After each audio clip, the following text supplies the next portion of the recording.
You're listening to Tapped In, Buncombe County's half hour to empower on WRES 100.7 FM in Asheville. Listen up and get tapped into local important resources, information, and topics. Learn more about the topics of today's show at buncombecounty.org. Okay, it's time to get tapped in.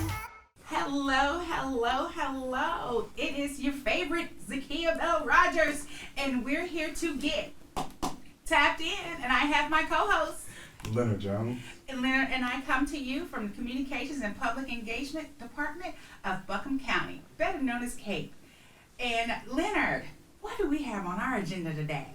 Joining us today is from Artéria Collective Director Sekou Coleman and Project Manager Liz Garland. They are here today to share how their organization is collaborating with the county and the city around initiative and reparation and how youth will be involved. So welcome, Kate, Sekou, and Liz.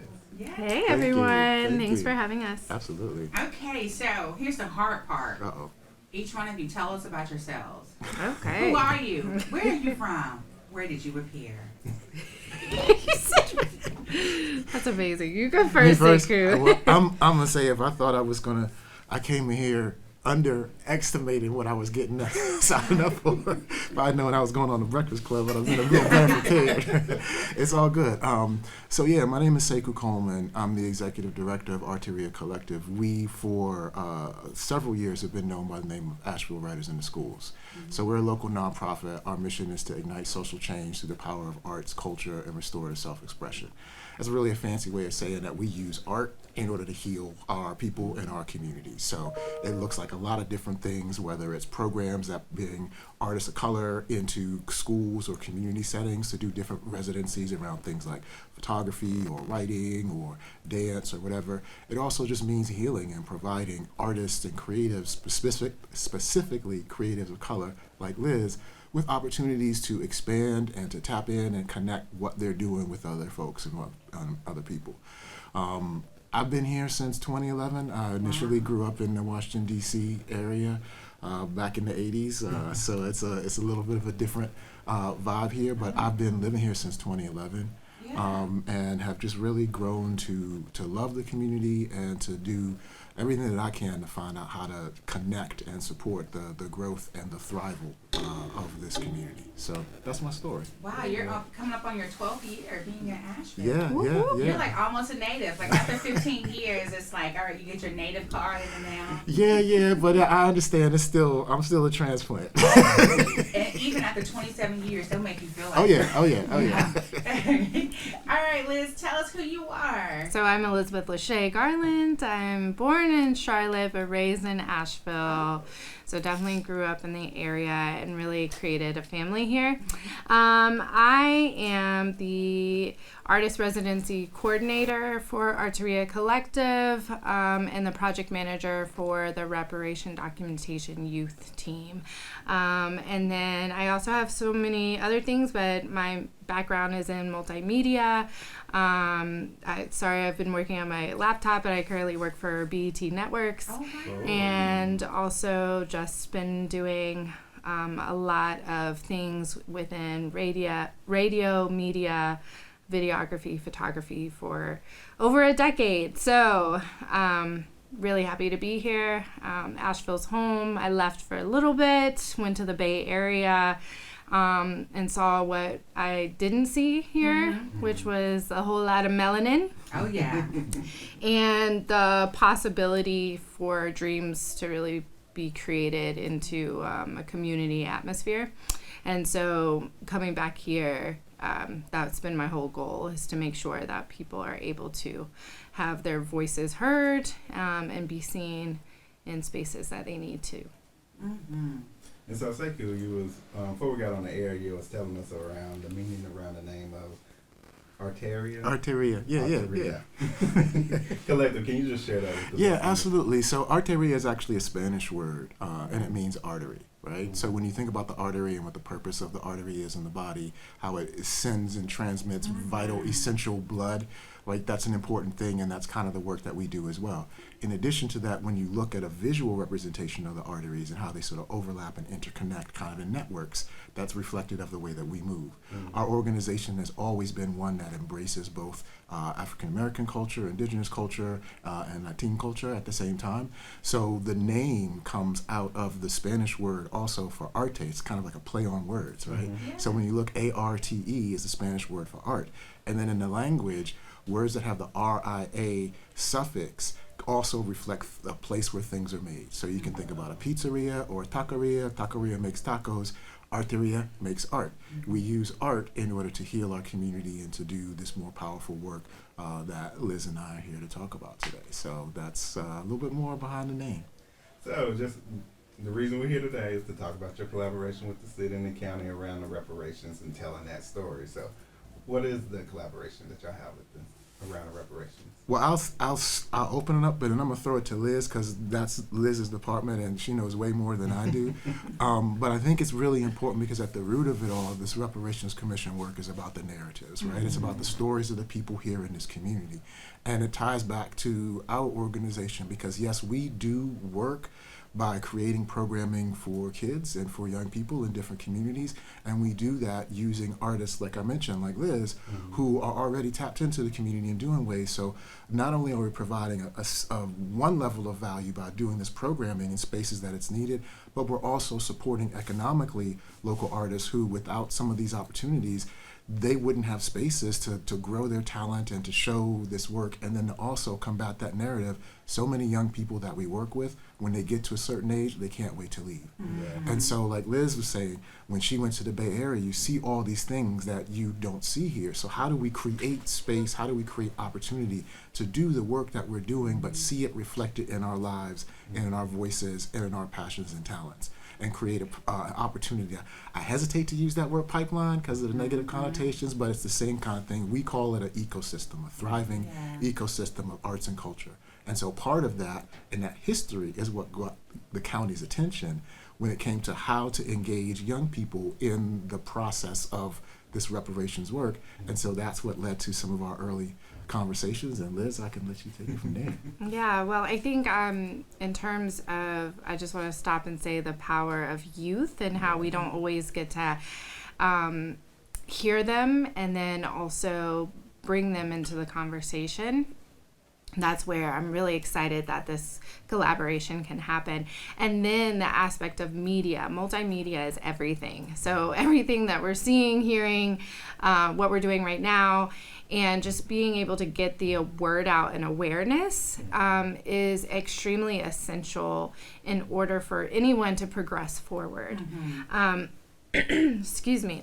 And with that being said, I think combining both of those things and putting a camera in a young person's hand or a microphone just only solidifies that they're building their own table. Like, we're not inviting that they need to create the table and what's on the menu. And so I'm just excited because it is growing organically in terms of what young people are wanting to do and see. And so we have some individuals that are like, well, we want to create a podcast. Some are like, I really like video. Others are really tapped into writing and wanting to experiment through photography and journalism. And then some people are just like, I really want to be a director or a producer. So it's going to be a wonderful journey to expose young people, not just here locally to the community, but nationally and hopefully globally. That's one thing that is beautiful about Zoom, is to be able to communicate with somebody who might be a multimedia professional in, France. You just never know. So the world is actually much larger than what we think right outside of our backyard. And going back onto Asheville and what we have, the richness of the love and the community, but also the disparities and the barriers that are here. And I also like to point out, I found like a photo years ago whenever we were doing Southside Stories of like, I was working with a group around podcasting and telling stories. And so it's coming full circle on just keeping up with making sure that we have young people at the forefront of this journey. And you said and keeping up with making sure we have young folks in the front of this journey. And so, how did you come up with choosing youth? Which you choose for these service projects? Because I know you all just recently had a story air on WLOS, and it was amazing. And we were able to meet a couple of those kids. But how did you all pick this group?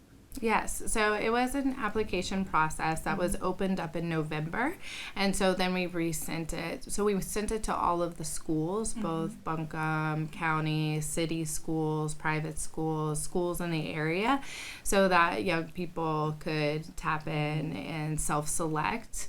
And so we did have 10 applicants, and the beautiful thing is it's you know, they really had to write about like why they wanted to be involved, and I would love to share some of those a little bit later in the show. But with that, it's, you know, time. Like they're also doing a lot of things with sports, and it's trying to navigate how are they going to spend their time even when they really want to do this, but also they have like play practice and track and basketball and the all the culture things. of school has changed so much. Yes. I don't remember doing that much.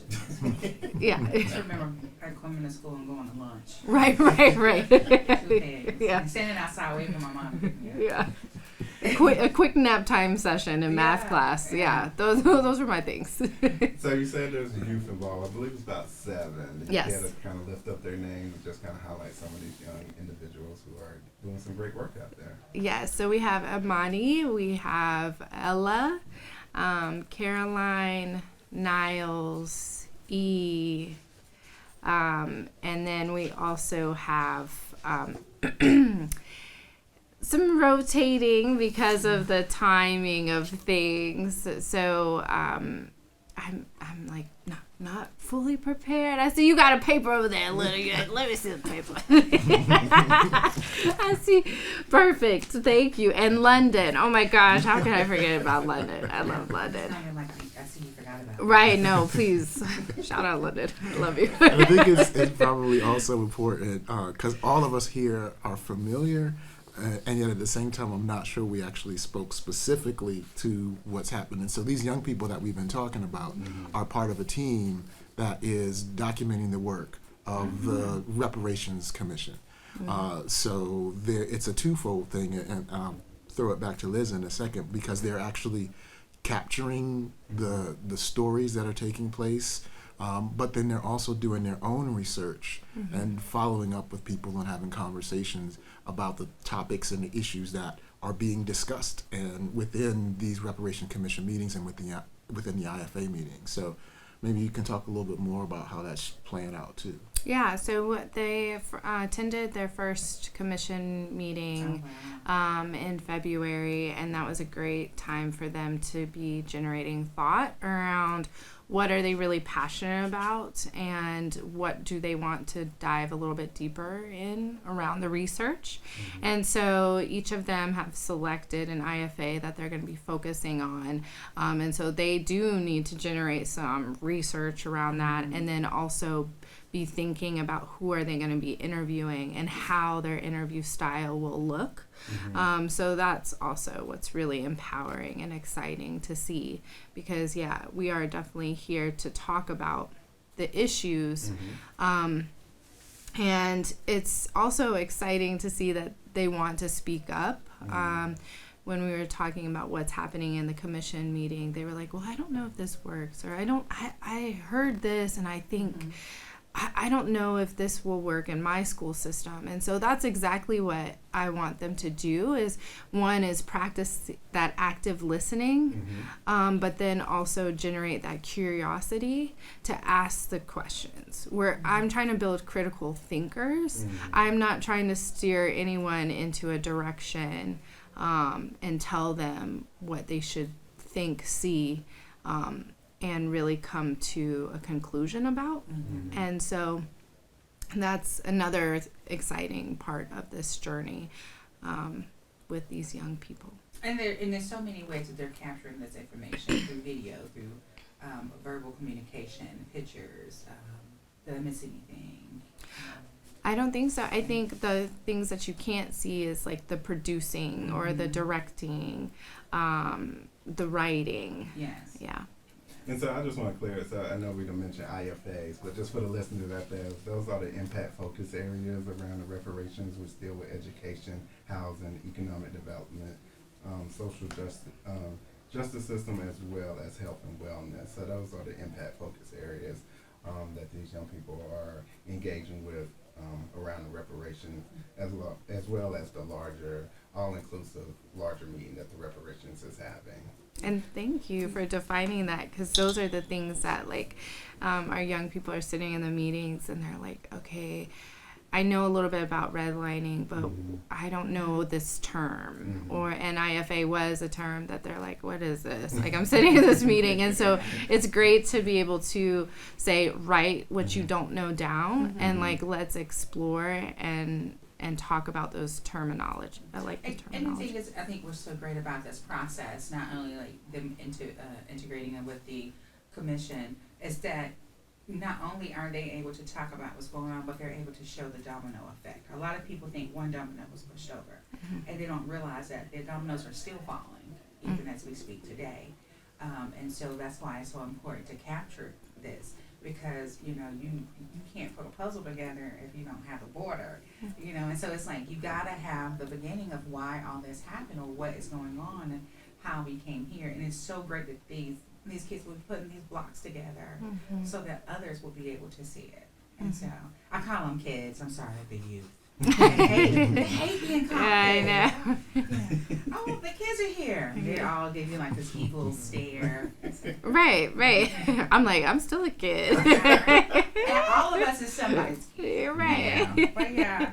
So, what are some of your current projects or some accomplishments that you all have completed so far? Yeah, so there's quite a few. I think one, getting together as an entire group.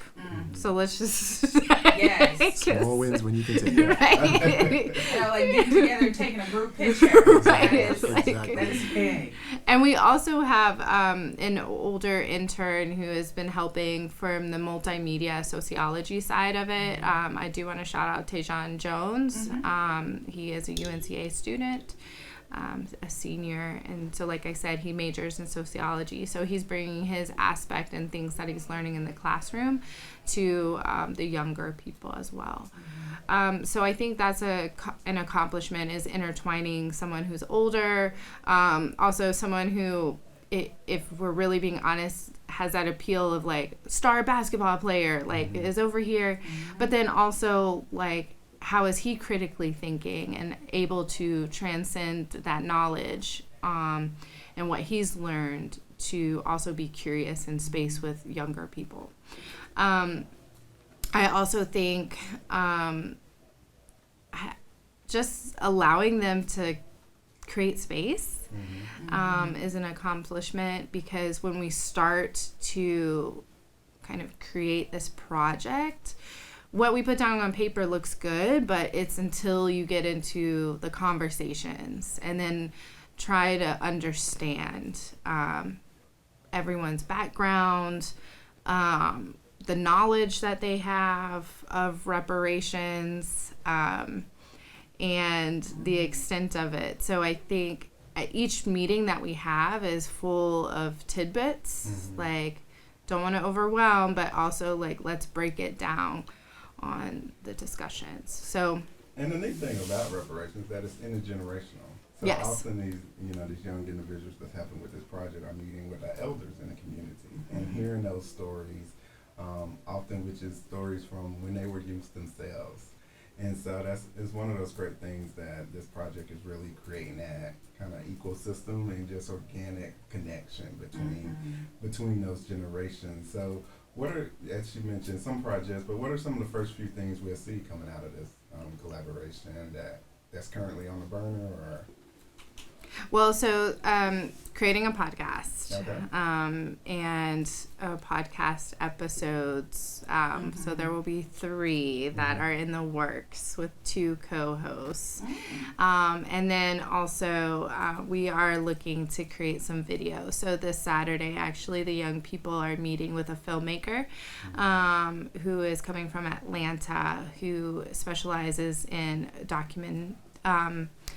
documentaries, but also reality TV shows. So like he's produced quite a few of things like, not to put out trashy TV, but Love and Hip Hop, things like that. But also really getting in the depths of like the art of storytelling and how do you produce that from a filmmaker perspective. So after we put cameras in their hand this Saturday, they're going to be creating a storyboard around who are they going to be interviewing. So they already looked at the commission, the Reparations Commission. They were taking note on like what was being said and who was saying it and like who they want to interview.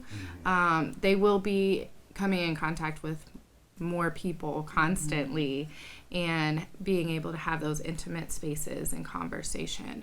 So we'll see podcasts and we'll also see some film clips for sure.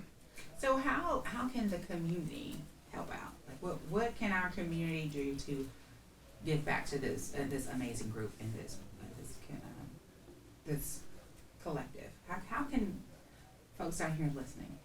I think there's a variety of things. I think just supporting and also when we become producing more content so that you all can see is like sharing it with other people. We want the content to be conversation starters and also looking at the bigger picture.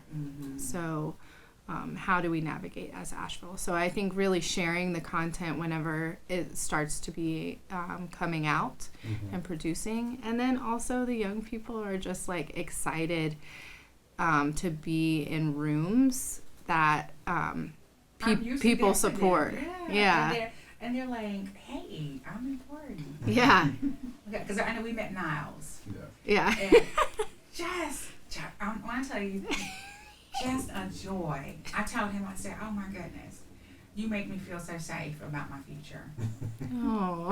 And he'll do that. Yeah, he just giggled, he's like, oh, bless our old heart, Because when they look at us, because, when we were kids, we looked at somebody who was 43, like, oh, any day now, And so, to interact with him, he's such a great personality and such a want to learn. Yes. And such a passion. And also, I think I know her last name is Mosley. E, yeah. Yeah, E. I knew her when she was younger, but I know her mother. And watching her in the WLOS interview, and her just articulating what she's doing and how excited she is. It's giving these young folks this purpose, and it's so important to include them. Because for so long, for some reason, after we hit 25 and we can rent a car without, anybody's permission, we forget everything before then. And we're like, oh, those children, those little people, And so it's so nice to see them included and, integrated into a process. Because it's so many times we just leave them out there. We're like, we make decisions for them. Like, whatever. And I think it's important what you were saying earlier, Liz, about the voices of the young people, just holding space for them. One of the things that I think can be a very valuable gift from the community is just the gift of acceptance. Like, these young people need to feel that they're wanted and that their input and ideas are welcomed and sought out. Because I remember from being a young person with ideas, it's like, man, them old folks, they don't care what we think. They just don't know. They don't understand. And so this is the opportunity to give them the space. And I appreciate how, our first meeting with the county was because Rashida had seen the work that we would, the very thing that Liz was talking about. Rashida was there that day when the young people were there at the Eddington Center, interviewing elders from the Southside community, interviewing Mr. Bacote and him talking about his manufacturing company, and his son talking about walking up the hill when they brought the elephants up and the animals from the circus or whatever, and just getting that background and understanding how that community was a way that it doesn't look today.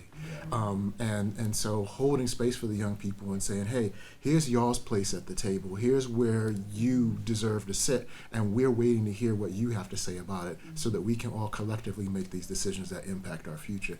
That's the best gift. That's the best way that the community can be in support of the work that we do. Because otherwise, if the kids don't feel that they're welcome, they're going to go. And they have been going. And what is left is a city without its youthful energy, its ideas, without its passion and creativity. And it just makes the struggle a lot more challenging, right? Yeah. Because a lot of us go away to college, we don't come back. Yes. We just, we're like, it's home, but it's not home. And this is about creating a space for them to come back to feel like I got something I want to come back to. I got something I want to grow. I saw my older sister or my cousin doing it. I'm going to do it now. And by the time I'm done, I want to make sure that my baby cousin can do it as well. I'm going to go get this degree, but I'm going to come back so I can work here, so I can teach here, so I can be and live and thrive here. That's what we're all about. Yeah. And I think I just have to point out 3 different scenarios. Is one, like E at the commission meeting put her name down for public comment, and really not really sure, And so whenever E's name was called, immediately looked at me and was like, what do I say? And I was like, you just get up there, just go. And it was the most powerful 2 minutes of the moment of like her demanding and commanding space, and it was absolutely beautiful. So I think it's like when they look at you to be like, what do I do? What am I doing? Where do I go? I think that's the problem, is we just have not allowed for them to create thought on their own. And I'd rather just throw it back and be like, you've got this, like you create it. When Niles was at the Stumptown meeting, I gave him a camera and I'm like, this is this button, this is this button. And he was getting all the angles, right? He was all over it. And it wasn't a shy, like, I need to stay in this perspective. I can only shoot from this angle. He knew he was supposed to be there. He knew he was supposed to be. Owning that. And so I think that's another, example of being able and going onto that ecosystem of, some of them are trying to leave different spaces or schools or changing, and for the fact that they're thinking about, well, if I do this, can I still be involved in this? And this has just started, you all. So like, it's a process that's pretty long to get going. But this is new. And for them to already be excited, like, I love that. Well, Randy just gave me the hand, and so I'm going to give you each a moment to say something that you want to just leave our group with. Who wants to start? Always looking at me to go first. Warrior Sekou Coleman is going to start us off. I'm just grateful for the opportunity, number one, to do this work. I'm grateful that the county has recognized our organization and has supported us with the resources to do this in the right way. And I'm grateful for the opportunity to see this work done, especially involving people such as Liz, who just, it felt like a very natural kind of thing. This is the kind of stuff that Liz was doing before I even met you. And now we're providing an opportunity to support and grow that. It just feels great. So I'm really appreciative of that. And that's what I got to say. Liz? Yeah, I also, goodness gracious, sorry everyone. I would say that you deserve to be in spaces. So just talking to the youth is like, really know that you're worthy and that you need to be in all spaces. And just advocate for yourself, because I think they look at us for the answers, but the answers are already here within themselves. Oh yeah. And I'm just excited to see what comes out of this. I'm a student of history, and so when we talk about reparations, it's often about those past harms and current harms that people are experiencing. However, what comes out of this reparations thing is an investment in our future. And so having these kids involved and having a perspective and showing multimedia ways of this historical moment here in the county and the city, we're investing in the future, and hopefully just with their involvement, increase other young individuals to participate in the process. And we just encourage everyone to just tune into the reparations process. We're halfway through the 2-year process with that. So just those meetings are on the third Monday at the Harris Center, formerly the Civic Center downtown. And you can always just catch up on those meetings on the City of Asheville's public engagement site where those meetings are held. So we just encourage community of all ages to participate in this process. And so that comes to me, and often when I read about the reparations and I talk to folks and see the beautiful work that's being done, it reminds me of a story that I made up and I tell my daughter. It's called The First Apple Orchard. And it's about an apple tree that was planted on a hill. And throughout time, the apples would fall down from that tree and they would make decisions. Some would decide to allow the wind to roll them down further down the hill and into the land, and they would take root and grow. Some would allow the water from the rain to carry them around and move them further away. It doesn't take away that they're an apple tree, but it allows you to know that no matter where you plant your roots, you can thrive. And right here in Buncombe County, we talk and we're doing the work because we know that right here, there are so many roots that have been planted, and all of those roots are connected, and we are thriving, and we are pushing toward greatness.